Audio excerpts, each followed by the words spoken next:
Good morning and welcome to St. Paul's this morning. My name is Reverend Maureen Rowland-Aitken and I am one of the priests in this parish and the parish of St. Paul's in Parkhurst and at Deansgate Retirement Village.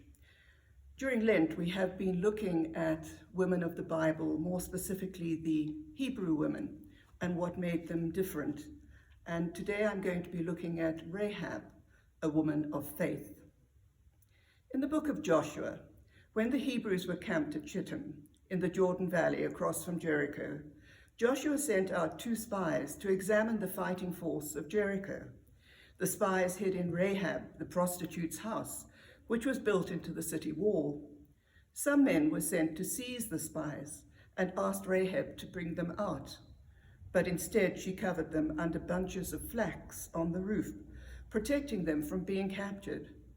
Rahab said to the spies, "I know that the Lord has given you this land, and that a great fear of you has fallen on us, so that all who live in this country are melting in fear because of you. We have heard how the Lord dried up the water of the Red Sea for you when you came out of Egypt, and what you did in Sihon and Og, the 2 kings of the Amorites east of the Jordan, whom you completely destroyed. When we heard it, our hearts melted in fear, and everyone's courage failed because of you. For the Lord your God in heaven above and on earth below. Now then, please swear to me by the Lord that you will show kindness to my family, because I have shown kindness to you. Give me a sure sign that you will spare the lives of my father and my mother and my brothers and sisters and all who belong to them, and that you will save us from death." How did Rahab know all this? Simply because she, a Canaanite woman, a prostitute, believed in God. After escaping, the spies agreed to spare Rahab and her family after they conquered the city, even if there were to be slaughter, if she would designate her house by placing a red cord in the window. When the city of Jericho fell, Rahab and her whole family were saved and were eventually included amongst the Jewish people. She, Rahab, who had grown up in a family of non-believers who had worshipped many foreign gods, she believed. So what can we learn from Rahab? Rahab's life was a great story with many lessons, but we mustn't miss the point that Rahab was a prostitute. That was her trade. The men hid there because people would be used to seeing strangers come and go at all hours of the night. We also can't deny the fact that Rahab told a bald-faced lie. So why are we saying good things about her? Simply because we know by her actions she was a woman of great faith.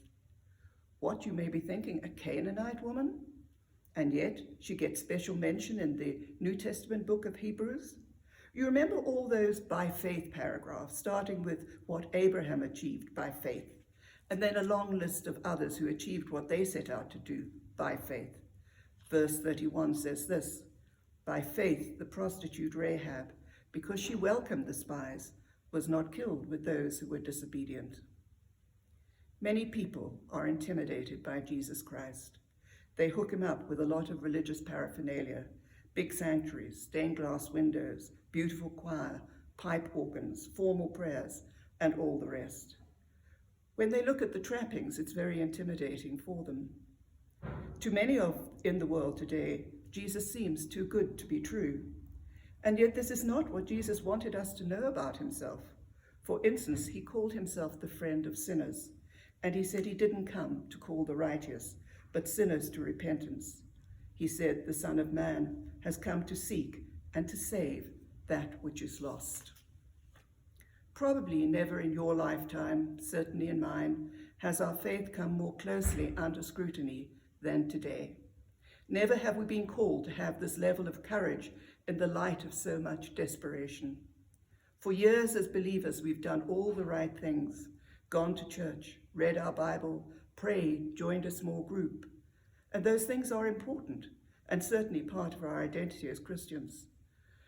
But my question is, how deep is our faith? Have the words we read, the hymns we sung, really impacted by growing our faith? because it is our faith that is going to get us through however long the COVID-19 pandemic takes and all that it wreaks in its path. My friends, this is the time to really pray to a God we believe will save us. This is the time to heal the sick, comfort the dying, bind up the brokenhearted. In the days and weeks ahead, God has work for us to do. Remember when Mordecai told Esther that she had the power to save the Jews in Persia, he said to her, "You were born for a time like this." So be brave, like Rahab. Don't dwell on the past. She certainly had no credentials with God until she did what she did. This is your time, my time, our time, to act out our faith in the knowledge that our God reigns. Amen.